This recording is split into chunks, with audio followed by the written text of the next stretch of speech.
After the death of Alexander, silence fell over Babylon. Not the silence of peace, but the silence that comes before a storm. The greatest empire the world had ever seen, all stretching from Greece to India, suddenly stood leaderless. There was no king, no clear heir, only generals whose ambitions had been sharpened by years of war. Each man believed he had fought, bled, and conquered enough to deserve a piece of Alexander's world. Perdiccas, standing tall with the royal seal in his hand, believed destiny had chosen him. As Alexander's appointed regent, he thought he could hold the empire together. But he underestimated one thing. Men who had lived too long under the shadow of a god-king were not ready to bow to another mortal. Ptolemy, the clever tactician, had already understood what Perdiccas did not. The empire could never again be ruled as one. It was too large, too diverse, too unstable. Instead of fighting for the throne, Ptolemy chose Egypt, the richest and most defensible land, and moved quietly to secure it. He did not care about ruling the world. He wanted a kingdom of his own. Antigonus Monophthalmus, the one-eyed general, saw himself as Alexander's true successor, not because he carried royal blood, but because he carried the fire of conquest. Ambition burned in him more fiercely than any other man. He dreamed not only of ruling Asia, but of rebuilding a new empire greater than Alexander's. Lysimachus took Thrace, Cassander prepared in Macedonia, Seleucus controlled the elite companion cavalry. It was as if Alexander's body had died, but his empire now lived inside the ambitions of these men. And ambition is more dangerous than any army. But the first spark that ignited the coming chaos came not from a battlefield, but from a funeral.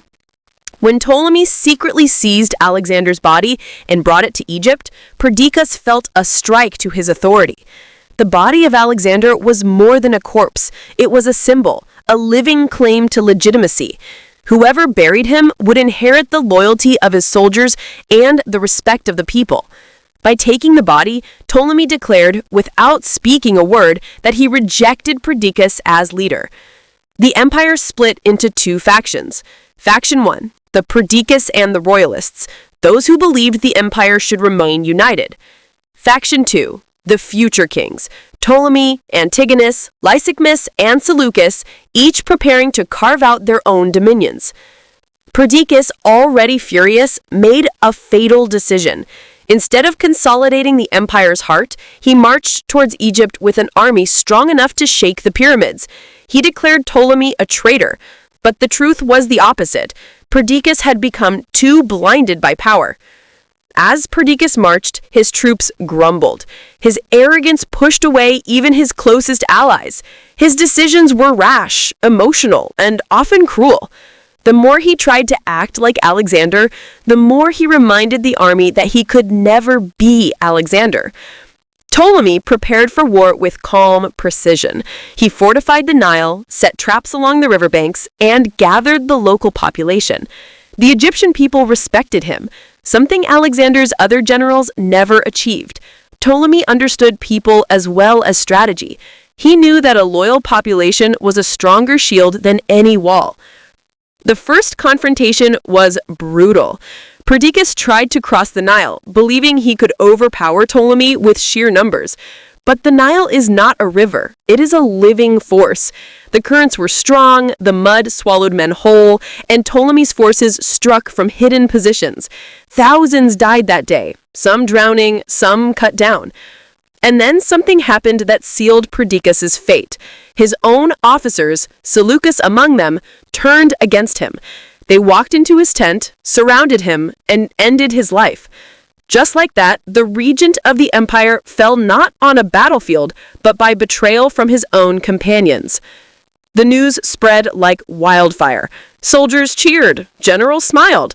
The most dangerous man in the empire was gone. Ptolemy, showing a kindness rare in those times, ordered Perdiccas to be buried with honor. Perhaps he wanted to send a message. Egypt was not just a kingdom, it was a sanctuary of wisdom and stability. With Perdiccas gone, the empire needed new leadership. The generals met again, each pretending to seek peace, though each schemed for power.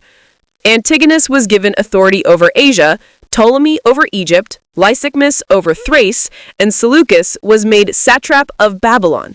But beneath the surface, distrust simmered. Antigonus viewed himself as superior to all others. He refused to let Seleucus grow strong, and soon their conflict erupted into open hostility. Seleucus fled to Egypt, and Ptolemy welcomed him with open arms. The alliance between them would eventually change the map of the ancient world. And so the stage was set. The rivalries hardened, the ambitions sharpened, the alliances shifted like sand in the wind. Alexander's empire had not collapsed. It had transformed into a battlefield where each general fought not for survival, but for destiny. The world was entering an age of constant war, shifting borders, and legendary battles. The War of the Successors had begun, and in this long and bloody struggle, each man would carve his name onto the bones of Alexander's empire. This was just the beginning.